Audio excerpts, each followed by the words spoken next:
hear you're ready for your dose of reality.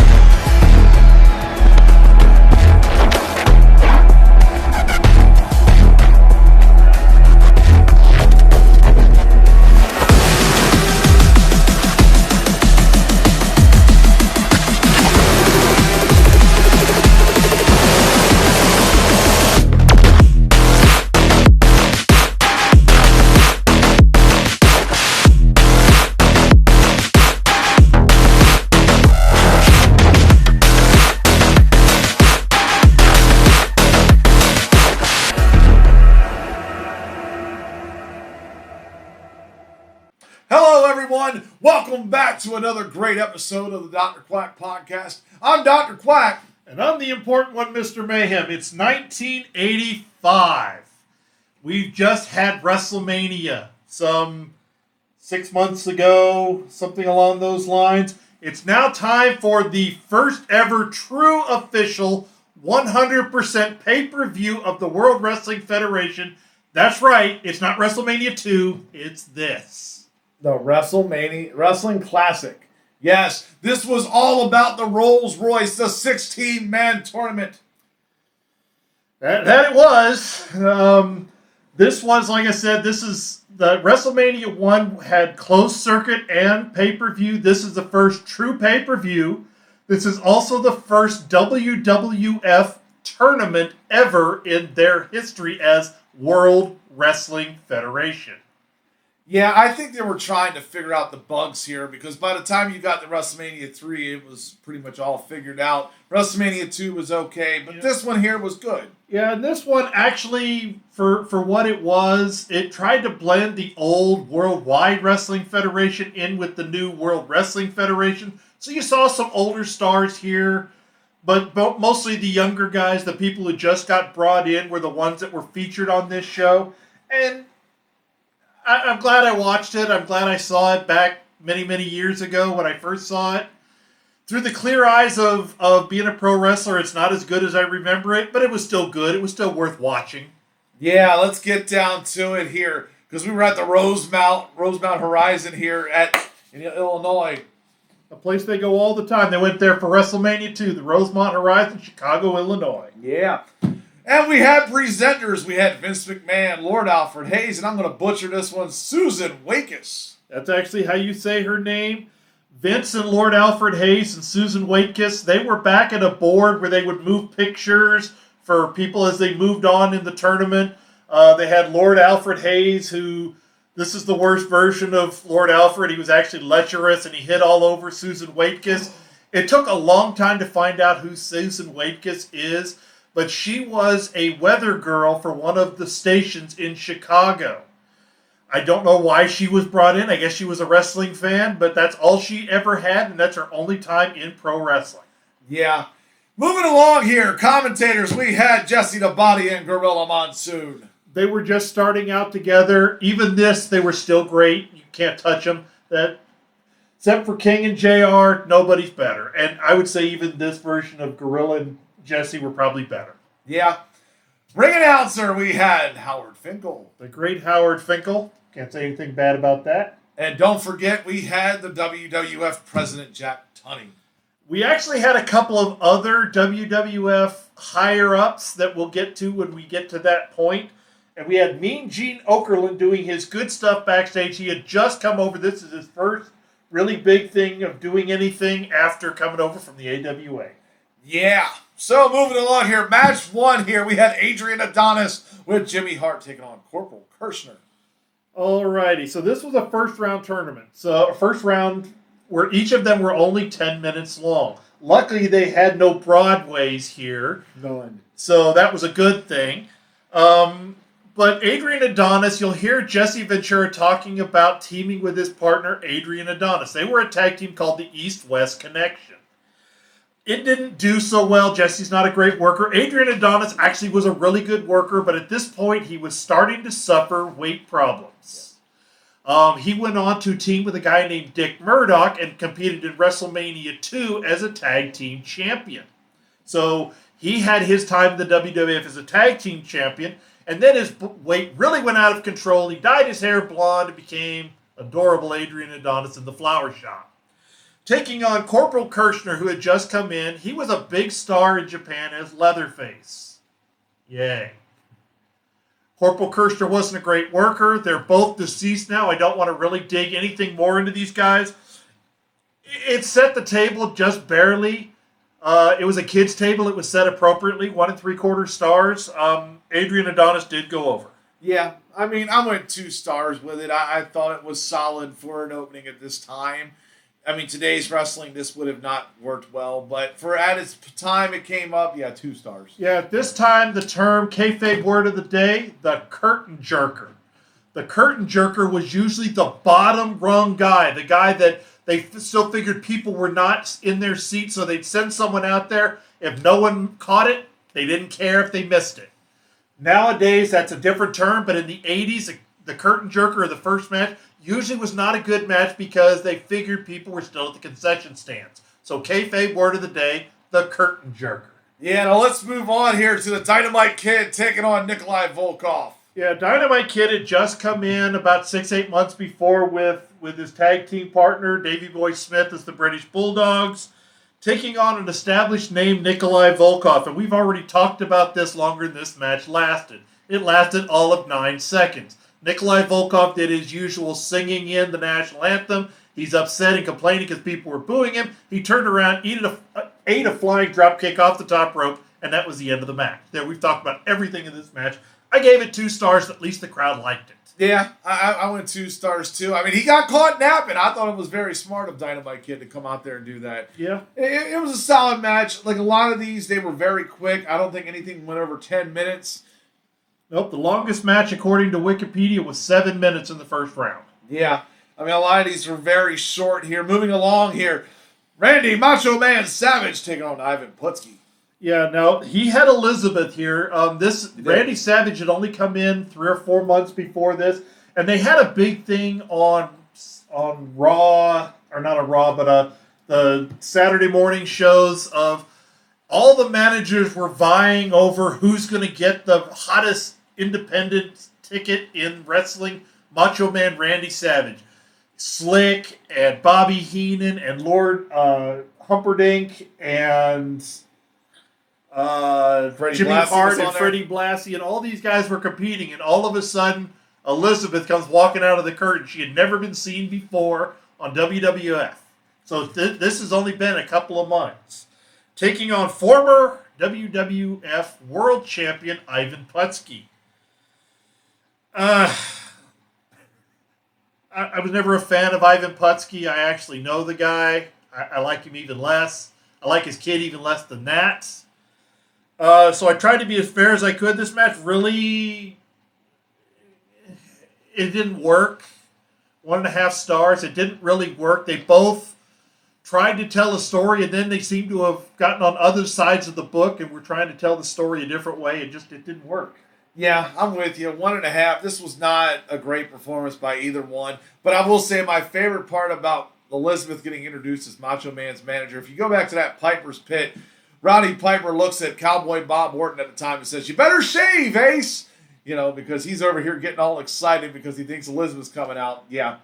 Yeah, I remember that one. So moving on to the next one, which should have been the match of the first round, and it was decent.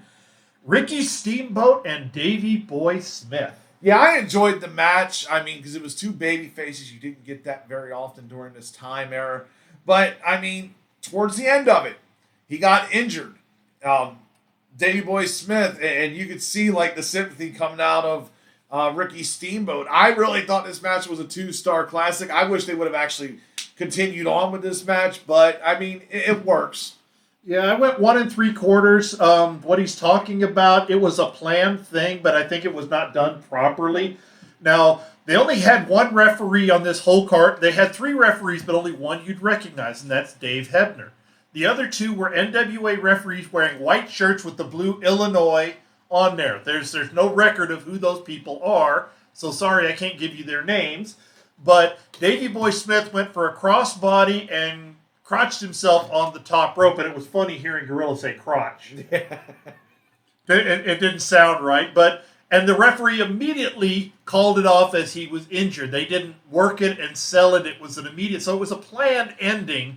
It just, they could have let it go longer. This match only went about 5 minutes. They could have went a little bit longer because these guys, 2.5 stars if we would have got a full match, but 1 3/4 because the ending really kind of hurt the overall match. Yeah, and then we had the Junkyard Dog taking on the Iron Sheik. Junkyard Dog's another one who had just come in. He actually came in from Calgary. He was part of Stampede right before he came in. So he came in with Bret Hart and Jim Neidhart and the British Bulldogs as part of that big coup against another former world champion, the Iron Sheik. This was really to put over the new talent, Junkyard Dog. He was not a great talker, but he had tons of charisma. They noticed that in Mid-South with Bill Watts. They noticed that in Mid-Atlantic when he was with Jim Crockett Promotions. They noticed it in Arizona with Judo Gene LaBelle. So he was coming in, and then they found out he couldn't talk. So they did the best they could. I went 2 stars. It was decent. The crowd really got into it. The crowd really liked it. And by the way, he debuted his theme song, Grab Them Cakes, because the WWF wrestling album that had Real American and Don't Go Messing with a Country Boy and Eat Your Heart Out, Rick Springfield, aired or debuted the day before. True fact, folks. True fact, yeah. I went 2 stars on this match. A lot of these matches are around that 2-star range because they were not very long. But yeah, this was good. And the crowd reaction for JYD, I mean, at this point, if you looked at the time frame, there was a shot where people thought he could be skyrocketed up to the world title. And he was his own worst enemy like many others. Yes. Moving along here, we had Moondog Spot taking on Terry Funk. All right, so the Moondogs were a very big team in the 60s, or excuse me, in the 70s and 80s. The Moondog name came from a song, Moondog Serenade, from the 40s. How it got hillbillies in shredded blue jeans and dog bones, I have no idea. But this version, Moondog Spot, who was Larry Latham, he unfortunately passed away in 2003, but he and Lonnie Main were the original tag team, the Moondogs. He made it to the WWF, and he's taken on Terry Funk in a match that was basically incomplete because the match started, they were both outside, the referee was counting, and on 9, Terry Funk throws the Moondog into the ring, so he gets counted out in a 1/2 star because I at least enjoyed what Terry Funk had to say. Yeah, I went incomplete on this as well, but I enjoyed the whole smartness of there. I mean, they're both getting ready to walk away. You never seen 2 heels do that. They usually duke it out and somebody gets cheered. Yeah, I enjoyed what they were trying to do. That's why I gave it a 1/2 star, but it was incomplete. Yeah, moving along here, Tito Santana taking on the Magnificent Morocco. Yes, and this is... Now, Tito is in his 2nd title reign, I believe. The first title reign he ever had as Tito Santana as the IC champ. He beat Don the Rock Morocco. The second time he beat Greg Valentine. So I believe we're in his 2nd reign. Yeah. And taking on the Magnificent Morocco, who now has Mr. Fuji. This was a fairly new pairing as well. This match was okay. It was basically a reverse decision. It was one of those things that it looked like something happened and the referee's ringing the bell and there's some confusion. It wasn't a true reverse decision. It's just, it wasn't done very well. It was done by another one of the indie referees that really didn't understand what Vince was trying to do. I gave it 1 star. They've had a lot better matches. It served its purpose. Yeah, I went 1.5. I mean, I wasn't expecting much out of this, like with this whole show and the card in general. I mean, it's just, it was kind of thrown together. It looked like some slapstick stuff. Here, 5-minute spot here, 5-minute spot there. That's all we're going to do. Yeah. But yeah, moving along here. Paul Orndorff taking on Bob Orton. Yeah, this is the last match of the first round, and this is the best match of the first round. Well, I'm not a huge fan of Ace Cowboy Bob Orton. He is a great mechanic, which is a worker who is known to be able to work with anybody and have great matches. Taking on Paul Orndorff, this is now after WrestleMania 1. He's been turned on by Bobby Heenan, and now he's a good guy. And Bobby Heenan kept appearing, offering $50,000 for anybody who could put Paul Orndorff out of wrestling. This was nice. I went 2.25 stars on this one. This one ended with Ace turning his fake cast around and hitting Paul Orndorff right in front of the referee, and the referee disqualified him for using the cast. But then Paul Orndorff got up, no selling the hit and shot, and attacked Paul Orndorff, or Bob Orton. I'm only judging the match. The match was 2.25. It was, for this time, this was really good, super good, but it was really only 2.25. Yeah, it really wasn't much higher than that. I'm pretty much with you. I mean, I enjoyed the cast being in play and that causing the disqualification. It didn't really hurt Bob, and it didn't hurt Orndorff either, and Orndorff moves on, so that was a good deal.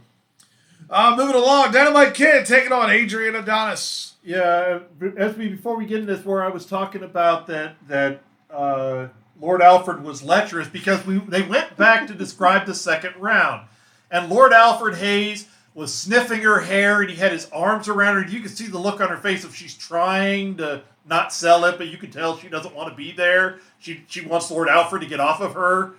And so, there. Now you know why. Let's move on. This was actually a decent match. Dynamite Kid and Adrian Adonis. We're going to talk about a move here that was originally done by a guy in Pure Wrestling named Ricky Chosu, and it's the Sasori Gatame, or as you know it, the Sharpshooter. Yep. So Bret Hart has not revealed this to be his move. Sting doesn't even exist yet. And here's Dynamite Kid putting this move on because it's existed for 30 years. I liked this match. I thought Adrian Adonis and Dynamite Kid actually had really good chemistry. I thought it worked well. I went 2.5. Yeah, I mean, that explains why. They went 6 minutes. I mean, they were able to work the crowd. They were enjoying it. This was a good match. Yeah, I'm going 2.5 as well. Alrighty, the next one here, the match of the second round, definitely, but a match that became a great feud later on, Ricky the Dragon Steamboat and the Macho Man Randy Savage. Yeah, this match here, it's going to get my 2-finger salute, because this match here, and Randy Savage did this spot too many times throughout his career. You know, when he won the Intercontinental title, it was always the outside. He's always got something in his hand, and he gets suplexed up and he punches somebody. It's like he almost did that in every match I've ever seen him during that time before him and Hogan really got in their feud. Yeah. And that part there, I'm like, man, do you have to continuously use that? I mean, I get it. It was closed circuit. You know, people didn't see it if they were in Illinois. They didn't see it if they were in Baltimore or if they were in Los Angeles. But, God, that part there just kind of ticked me off. Like, come on, man. The match was good until that. I have to agree. And that's an old 70s, 80s style of when they work the circuit. I'm trying not to give too many kayfabe words of the day. But working the circuit is when you take one match and build it, and you take it to every town that you traveled to. A lot of the WWF guys who are now on the independent circuit, they shop 3 or 4 matches and they carry them to a new location. So, like when I worked Jim Duggan, we did a shop match, but he did it in Dallas, so he brought out version number 2, so that way people who maybe were in Dallas and came down to Houston wouldn't see the exact same match. It works that way, and it used to work that way before the advent of everything is on television, because you didn't get to see it. So you got to see something new as they worked the circuit. But you're right. As soon as the Saturday morning shows come on, Randy Savage spent more time with his hands in his pants than Elizabeth did. He was always pulling something out of his tights. And if you looked at this match, there's Earl Hebner definitely looking directly, or Dave Hebner rather, looking directly at his crotch as he's putting it in there. I'm like, could you make it more obvious? That's where I really like, come on, man. Try to keep the kayfabe. Yeah, this was a 2.5 star. I wanted to go 2 3/4, but you're right. With him having to pull the air pocket out of his tights, it was only 2.5, but it was a good, solid match. Yeah, outside that, it was great. You know, I thought, but just, yeah, I'm like, come on, man. But yeah, let's move on here, because we had the Junkyard Dog taking on Moondog Spot. I thought you were going to give the 2-finger salute to this match. No, you know, I'm going to tell you why. I want to give a quack attack to it, but I got something better. Because JYD came in this match, and not only was he a participant, he was also the referee, which I loved that he counted his own 3 count. And this is the first time and only time ever I ever heard that the judge outside acknowledged the participant's 3 count. I have never heard that in my life. Yes, because the referee who was supposed to be in there, at least according to the internet wrestling community, there are several stories that this referee went to the bathroom and he was number 2 and he didn't make it down there in time. Vince said, roll with it, go. And JYD counted his own 3 count and they acknowledged the bell ringing. And then Gorilla Monsoon told us the judge outside accepted it, gave a thumbs up. So that's why JYD was his own performer. He was the winner and he was the referee. 1.25 stars just of the novelty of this. It really wasn't much. The Moondog was basically an enhancement talent that entered the tournament. He made it to the second round. This was, again, more to get JYD, their new big star that they thought was going to be a world champ over. Yeah. So I'm fine with it. 1.25 for novelty. Yeah, but I mean, both of these guys are Hall of Famers. The Moondogs that made there. I didn't realize that. Yep. Is he? Yep. So Larry Latham is in. Very nice. He is in. Yeah, there's other Moondogs that you would know. The original Demolition Axe, a.k.a. Randy Colley, was Moondog. Yes. Sailor Art Thomas was Moondog King. So yeah, there you go. Yeah. I even got to take on Moondog Rex, man. That was a fun match. But yeah, moving on here. Where are we at here? Oh yeah, Paul Orndorff, Tito Santana, quarterfinal. Yeah, WWF tournaments always have to have one of these somewhere, and it's a double elimination. This is their double elimination. Instead of having a 10-minute Broadway where us being bored, at least they did it in this was the longest match at 7.5 minutes. Yeah. And it was a double count out. It was okay. Not thrilling. No. This was another double baby face where they tried to keep putting over their double baby faces, and then it ends up they're both punching each other's brains out and double count out. I went 1 3/4. It wasn't horrible, but it wasn't great. Right, it was passing the time. That's what it seemed like with this show, just to pass the time here. We need to throw out, some long distance matches here. Yeah, 1 3/4 sounds good to me on that. Moving along here. WWF Championship, Hulk Hogan defending against Roddy Piper. Yeah, again, this is after WrestleMania 1 where we had Mr. T and Hulk Hogan take on Paul Orndorff and Roddy Piper. This was white tights, Hulk Hogan. Yay. A lot of people liked this match. I didn't really. It was okay.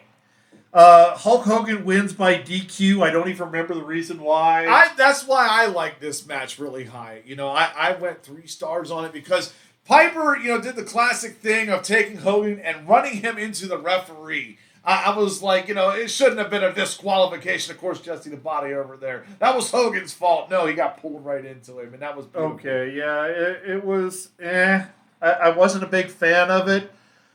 This is another one. If it would have gone longer, if it would have went longer to about 7 minutes, then that ending might have worked better. They didn't really set it up that well. I think they made this more for Saturday night's main event, like a TV time match. Where had 7 minutes. Really was, because we're talking a 16-man tournament plus a world title match, and the whole entire thing lasted 2 hours and 1 minute. So I think you're right. It was for brevity's sake. I still wasn't a big fan of it. No. 2 stars. Yeah, okay. I mean, we'll go in the middle here. Let's say 2.5. Because I got 3. You went 3. I saw your reasoning. It didn't work for me because of the lack of time. Yeah. But now I'm going to move into the Quack Attack. Because this match here was probably the best match on the card. And I'm talking about Randy Macho Man Savage with Elizabeth taking on the Dynamite Kid. And I'm telling you, I'm with you on this as we talk backstage. If this match was longer, this probably would have been a 4-star match. But this match here had a lot of great technicals with it. It was really a chess match. I loved it. The finish, where you had Dynamite Kid with the superplex, and he hit him, and he tried to hook his legs, but Macho hooked his and lifted his shoulder off the mat, and getting that 3 count, I thought this was quality match right here. If you're trying to learn how to work, this was great, and the fans were into it. I went 3.5 stars. Yeah, I went 3 stars on this one. This was not a spot fest. They didn't do a lot of spot heavy matches in the 80s. Everything was usually called in the ring. And this was a well-worked, well-paced, well-timed match. These 2 guys worked very well together. It was too bad that Randy Savage went singles route, and Dynamite Kid stayed in the tag team ranks. I think these guys could have had a really good feud. And I think it would have been a money feud. But as it was, this still was match of the night, 3 stars. I'm going to bump it to 3 1/4. Talking about it more, yeah, 3 1/4 stars. It was a long, well done match. The superplex was both of them standing on the top rope, which was a very new and novel idea in the mid '80s, and they pulled it off very well. They did. And then we get to move on to the main event. Wait, are we not going to talk about the Rolls Royce? Well, we could talk about it, sure. Go ahead and talk about it. All right. This is where you had your break for Macho Man to breathe. Yes, because there was no other semi-main, so they did the Rolls Royce. Now Lazy booking. Fair. Well, they had to make time because they only had 2 hours and 1 minute. So they were talking about the Rolls Royce, and people had sent in cards and letters to put in to apply to get this thing. So they brought out Jack Tunney, they brought out Lord Alfred Hayes and called him a distinguished gentleman. They also brought out a guy named Ed Fibershaw, who was the head of the counting and tabulating that was part of World Wrestling Federation's accounting department. But he also ran a separate business on the side, so that's where he was one. And the other one, they brought out a guy named Basil DeVito. Basil DeVito is the former president of the executives. He was the head of the WWF's executive corporate headquarters. And he did that. I think he's retired now. If not, he's about to be. But here in the 80s, he was still in the executives all the way up to 2021. So that's who those people are. And the guy that won the Rolls Royce was a guy named Michael Hambley. Michael Hambley is actually a real person. He's the guy that holds the door at corporate headquarters, WWF. So no, he didn't get the Rolls Royce. It was a gimmick. But that's who he is. And there we now go. Let's move it on to the main event. Yeah, and I'm going to tell you, this was an interesting main event. It was the finals of this tournament. Junkyard Dog, Macho Man, Randy Savage. I love this match on the standpoint of they tried to put over Macho Man's endurance because he went through 3 matches in one night, while Junkyard Dog went through 2. Yep. Because of the double count out. And Jesse Ventura was explaining that at the end of it. It was very quick and simple. Macho Man was exhausted. He got counted out on this.